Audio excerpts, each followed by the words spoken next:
Step 9 in this part of this final execution phase is negotiation and auction. Now, where people get it wrong often is that they start negotiating before they've done half of the things that we've already talked about. So important to know so much more, have so much more information before you commence the negotiation process. And so, really different depending on whether it's an auction or private treaty. Yeah, and whether you can make a conditional offer or not. And so knowing whether you can and what conditions you should put in to the offer. I despair. I tell you what, I don't know, after going through this, because of course you're Brisbane based and I'm Sydney based. And of course, when I was filming for the show, Location Australia, I got to go everywhere. Yeah. But I used to default to Bryce a lot because, Bryce had so much more experience outside of New South Wales than I did. And he'd default to me in New South Wales. But in Queensland, oh my God, if people make offers without knowing what conditions to put in the contract, and then the stuff gets disclosed and they can't get out of it, because that stuff is not disclosed beforehand, this is what you need to know about. This is what we will teach you in this module. So little disclosure in Queensland. There's a better regime in New South Wales and Victoria.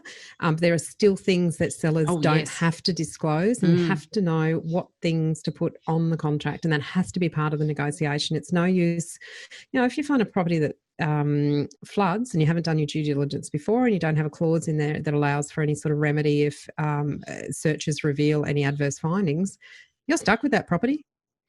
There's no getting out.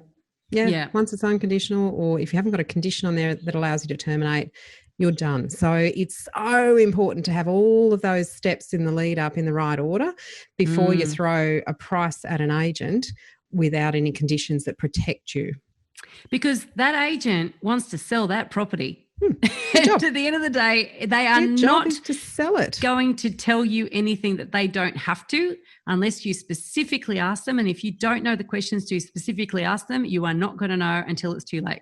And then what to do with the information, Veronica? Exactly the classic one that we talk about all the time is in why are they selling? Oh, yeah. What does that even matter? What are you going to do with that? Yeah, what are you going to do with it? Yeah, and so we teach you, we've mentioned earlier about the questions to ask agents, and there are some really good questions that you can ask, and there's some really dumb questions that nearly every buyer asks and they don't know what to do with the information. So it's not a bad question. It's just you need to know why you're asking it and what to do with the information, what further questions to ask. I guess that's the point, right? And also whether or not the answer you get is the truth.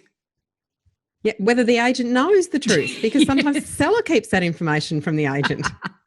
So there are other questions that ask that will give you the same information, but actually more information and with more reliability.